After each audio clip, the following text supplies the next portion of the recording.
Hola, muy buenas, ¿cómo están? Hoy vamos a hablar de cómo diseñar talleres para promover la salud en grupos comunitarios y también esto va a servir como una base para crear cualquier tipo de taller.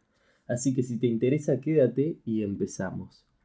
Promover la salud es capacitar a las personas para que puedan mejorar la salud actuando sobre sus determinantes. Una de las estrategias de la promoción de la salud en el desarrollo de habilidades, considerando a las propias personas como principal recurso para la salud, un taller diseñado desde el contexto de la promoción de la salud ha de conseguir que sus participantes se sientan protagonistas, desarrollen habilidades y se conviertan en activos para tomar decisiones y que generen así su propia salud. Un taller ha de capacitar a las personas, ha de empoderarlas, dándoles más autonomías y poder para decidir. También un taller tiene que centrarse sobre todo en el desarrollo y la adquisición de estas habilidades, en el aprender haciendo de una manera motivadora y divertida. Pero, ¿qué es un taller? Un taller es un espacio de aprendizaje, de trabajo artesanal, en el que producimos actividades grupales con un sello personal, uniendo teoría y práctica y con la finalidad de alcanzar uno de los objetivos de la salud. Las y los profesionales de la salud vamos a tener poca formación en general para crear contextos de aprendizajes efectivos a través de métodos y estrategias participativas. Entonces el objetivo de este video, y me estoy basando en un artículo, por lo tanto del artículo, va a ser describir algunas de las etapas que se deben seguir para poder diseñar un taller basado en la psicología de la salud y poder facilitar su aplicación, especialmente en el ámbito de lo que viene siendo la atención primaria. La etapa 0 tiene que ver con la etapa de la fundamentación, donde se van a trabajar conceptos clave para diseñar un taller, o sea, la planificación participativa, capacitar, el aprendizaje significativo, el aprender en grupo y algunas técnicas participativas. Hablemos de la planificación participativa. La planificación participativa de programas y actuaciones en salud consiste en incorporar la participación de población en todas las fases del proceso de planificación, desde el estudio de necesidades hasta la evaluación, pasando por la determinación de objetivos, actividades y recursos.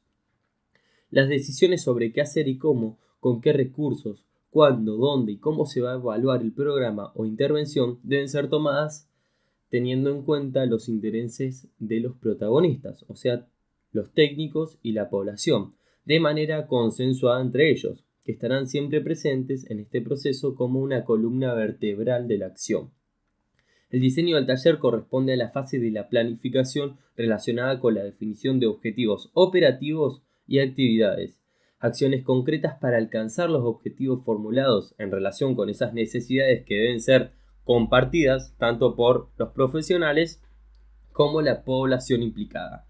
La participación de la población en este diseño no debe ser algo aislado y puntual, sino tiene que ser un proceso de intervención más amplio, en una fase previa que se debería incorporar a esas propias personas para realizar de una manera conjunta el análisis de la necesidad que se va a abordar, en la medida que opiniones, valores y creencias de la población se integren en esta fase. También los objetivos, las actividades, los recursos y la evaluación. Es decir, el taller en su conjunto va a estar impregnado de la cultura de los protagonistas y se van a incrementar las posibilidades de un éxito. De igual manera, puede ser conveniente a veces realizar talleres piloto en varios grupos antes de implementar el taller final. Ahora hablemos un poco de capacitar. Capacitar en el sentido de alfabetizar en salud se refiere a las habilidades cognitivas personales y sociales que determinan la capacidad individual de las personas para acceder, comprender y utilizar información con el fin de promocionar y mantener una buena salud. La participación activa en un grupo es el método más efectivo para alfabetizar en salud, descubrir nuevas capacidades y desarrollar las que se poseen y poder compartirlas entre los pares o entre los otros iguales. Estas potenciaciones de las capacidades, o sea, capacitar para capacitar, supone un proceso gradual de empoderamiento a través del cual los individuos tienen un mayor control sobre las decisiones y las acciones que afectan a su salud. Este proceso, que está estrechamente ligado al concepto de participación, es requisito, método y objetivo de la promoción de la salud. Desde otra perspectiva, la Organización Mundial de la Salud, o sea la OMS, indica que si enfocamos la educación para la salud, EPS, desde un modelo participativo y adaptado a las necesidades, la población adquirirá responsabilidad en su aprendizaje y este no estará centrado en el saber, sino en el saber hacer. Así es que la EPS, planteada desde un taller de la promoción de la salud, debe estar centrada en conceptos y acciones de empoderamiento, de transferencia de capacidades entre personas y profesionales. Va más allá de transmitir información, sino tiene que fomentar a la motivación y a las habilidades. Se trata de crear contextos para desarrollar un proceso de enseñanza-aprendizaje participativo en donde se pueda combinar un saber y el querer y el poder. Entonces va a haber una conjunción de saber, querer y poder. Y las competencias que al finalizar dicho proceso de taller, las personas participantes deben haber adquirido. Aprendizaje significativo. Solo podemos aprender a partir de aquello que ya conocemos, y este conocimiento previo es de forma aislada la variable que más va a influir en el aprendizaje, porque las personas aprenden a partir de sus vivencias y modelos cognitivos previos, reorganizándolos y modificándolos ante nuevas informaciones o experiencias. En esta teoría se fundamenta el diseño de talleres. Para lograr este aprendizaje significativo es necesario que las actividades que elaboremos y su secuenciación faciliten que las personas participantes construyan significados. Las actividades deben poseer coherencia en su estructura interna, o sea, significatividad lógica, deben estar relacionadas con lo que ya se conoce, o sea, una significatividad psicológica, y la persona debe presentar una predisposición para aprender. Si las personas no desean aprender, no se planteará ningún cambio. Así pues, entonces es necesario utilizar estrategias que favorezcan una buena disposición a aprender, ya que se ha evidenciado la relación entre la motivación y los resultados de un buen aprendizaje. Hablemos de aprender en grupo. Aprender en grupo, o más bien dicho, el trabajo en grupo y colaborativo, va a ser una estrategia de aprendizaje que favorezca la motivación. La participación facilita la construcción de un aprendizaje significativo. Para conseguirlo en un taller se requiere trabajar en grupos de entre 8 y 15 personas. La investigación del aprendizaje grupal como práctica pedagógica ha demostrado que sus ventajas, su efectividad en el aprendizaje y la formación integral de un alumnado. También hay evidencia de sus mejores resultados para facilitar cambios de comportamiento frente al uso de estrategias individuales. El aprendizaje en grupos entonces desarrolla sobre todo habilidades para la interacción social, de respeto y apoyo, interrelacionados con conocimientos y actitudes a adquirir, es decir, permite integrar experiencias del alumnado en el aprendizaje y enriquecerse a la vez con las experiencias de los demás. Además, favorece el diálogo, la participación activa y la crítica sobre el tema a abordar. Desarrolla habilidades para la resolución del conflicto y el trabajo colaborativo también facilita la evaluación continua. Técnicas participativas. Son instrumentos que indican de manera explícita los pasos que deben seguir para desarrollar una actividad de manera adecuada. Se seleccionan, entre otros, criterios según los objetivos y las características de los miembros del grupo. Estas técnicas facilitan que se implique, dialogue, comparta, analice, partiendo de esa propia realidad y experiencia con esos propios códigos, es decir, desde su percepción. El aprendizaje vicario tiene un papel importante en la adquisición de comportamientos, ya que la persona, al observar la conducta de los demás y las consecuencias de sus respuestas ante las circunstancias, pueden aprender respuestas nuevas o modificar las previas, adaptándolas a su persona y contexto. Estas técnicas incrementan la motivación y facilitan el aprendizaje significativo. Etapas en el diseño y/o ejecución de un taller.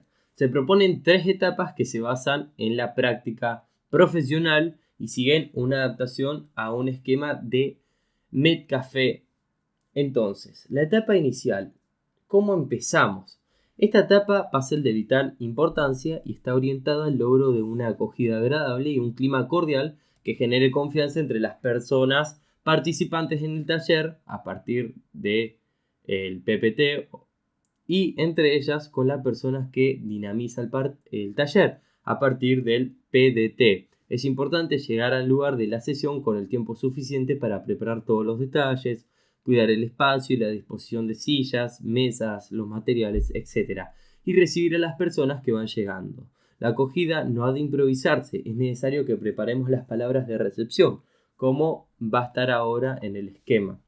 Cómo presentamos el taller, los contenidos en general que se van a abordar y cómo nos presentamos a nosotros mismos.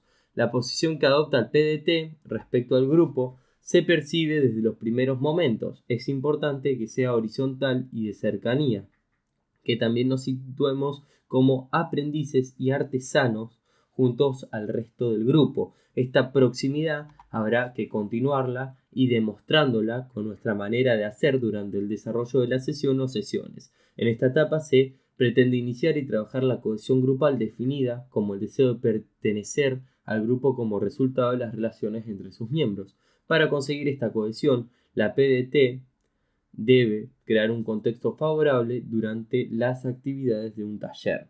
Después de la fase de acogida, introduciremos una dinámica grupal o técnica de presentación para que las PPT que conozcan aprendan sus nombres y compartan los motivos por los cuales acuden al taller y que esperan conseguir. Como parte de la técnica de presentación, si no disponemos de tiempo suficiente o bien planteando una segunda dinámica, se incorpora una actividad que permite que las PPT expresen qué es lo que saben y opinan sobre el tema de salud que va a abordarse. Es lo que se conoce como una actividad de evaluación inicial. El punto de partida entonces son las propias personas del grupo. Ahora ya se conocen, nos conocen y son conscientes de por qué han acudido a la sesión o taller y cuáles son sus expectativas. Esta evaluación inicial nos va a permitir compartir con las PPT cómo viven y sienten el problema o tema, qué comprensión tienen del mismo y se trata a partir de lo que saben, sienten y pueden hacer, que se sitúen como verdaderas protagonistas del proceso y dispuestos o dispuestas a aprender a partir del propio conocimiento. Y a esta suma de experiencias y saberes y actitudes compartidos va a ser esa base para construir los aprendizajes. Finalizamos la etapa inicial con un breve momento de síntesis. La PDT formula preguntas a partir de lo aportado hasta ese momento. Las devuelve como un eco al grupo a partir de lo que sus miembros han expresado que ya saben y lo que desean aprender. La PDT relaciona estos centros de interés con la enunciación de los objetivos específicos y contenidos previstos e invitan a que sean objetivos y contenidos compartidos. Puede ser la ocasión de renunciar a plantear determinados objetivos o modularlos e incluso modificarlos según esas capacidades, deseos y expectativas que tiene el grupo. Después tenemos la etapa central, o sea, cómo construir los aprendizajes. Es la etapa más creativa desde el punto de vista del diseño del taller. Se trata de combinar actividades grupales centradas en la vida real, de las PPT, que permitan alcanzar los objetivos formulados. Un esquema sencillo para facilitar la elección de las dinámicas más adecuadas es seguir una secuencia lógica en el proceso de aprendizaje. Primero deberá posibilitarse la adquisición de conocimientos, después profundizaremos en las actitudes y seguidamente se trabajarán las habilidades. En la realidad, todo está más difuminado y ocurre al unísono. Aunque una dinámica esté enfocada en la adquisición de información sobre el tema, estamos generando una actitud de interés hacia él y al mismo tiempo estamos desarrollando habilidades de comprensión y comunicación.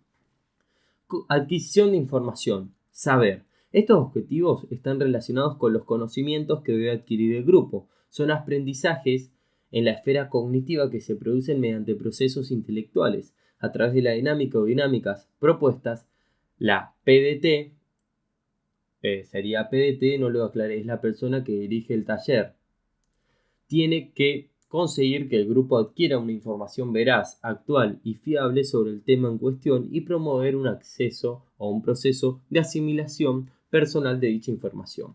Después tenemos el famoso cambio de actitudes, el querer. Estos objetivos están relacionados con los sentimientos, se refieren a la disposición afectiva de las personas para actuar de una manera determinada ante una situación. Son los objetivos más difíciles de alcanzar y a los que debemos dedicar más tiempo en el desarrollo. Las técnicas nos permitirán hacer un buen análisis con el grupo, sobre todo en los aspectos que se hayan identificado como influyentes en el tema, e ir dando respuestas a cada uno de ellos. El énfasis debe ponerse en el planteamiento de cuestiones, la resolución de problemas y la toma de decisiones. Después tenemos lo que se llama la adquisición de habilidades, o sea, el poder. Las habilidades van a ser esas destrezas que las personas han de adquirir para ejecutar una tarea adecuadamente y se relacionan con el saber hacer. Estas actividades son muy relevantes ya que forman parte de aprender haciendo, que caracteriza al taller. Desde esta perspectiva, la negociación, la resolución de problemas y el juego de roles en el contexto real que viven las personas del grupo serán lo más idóneos para trabajar este componente de aprendizaje. Y por último tenemos la etapa final, que la pregunta a responder es ¿cómo evaluar? En la etapa final hemos de disponer de un tiempo y espacio para, a través de alguna dinámica grupal, revisar y evaluar el aprendizaje. Es importante que las PPT, que son personas que participan del taller, reflexionen sobre lo aprendido en esta experiencia, sobre sí mismas, sobre los otros participantes, sobre la salud y el tema que hayamos tratado en ese taller, sobre qué significa este aprendizaje para la propia persona, cómo va a afectar esas actitudes, esas conductas y qué acciones va a transferir a su día a día como resultado de este aprendizaje. Otro elemento clave es el diseño de la evaluación del taller, que debe ser planteado en términos de mejora de la acción, o sea, la evaluación del proceso y de los resultados obtenidos, cambios conseguidos en los miembros del grupo atribuidos al taller como una evaluación de los resultados. El taller o cada sesión del mismo ha de finalizar con un cierre. La PDT resume el camino recorrido por el grupo, agradece la participación y motiva el compromiso de las personas participantes del taller con acciones en la vida real. Una propuesta de cierre es invitar a todas las personas a situarse de pie en círculo y expresar con una palabra o frase cómo se sienten después de todo lo experimentado. La PDT acaba agradeciendo la participación y felicitando a las personas participantes. Esto fue todo por hoy, espero que te haya servido y no olvides dejar tu me gusta, suscribirte y nos vemos en el próximo video.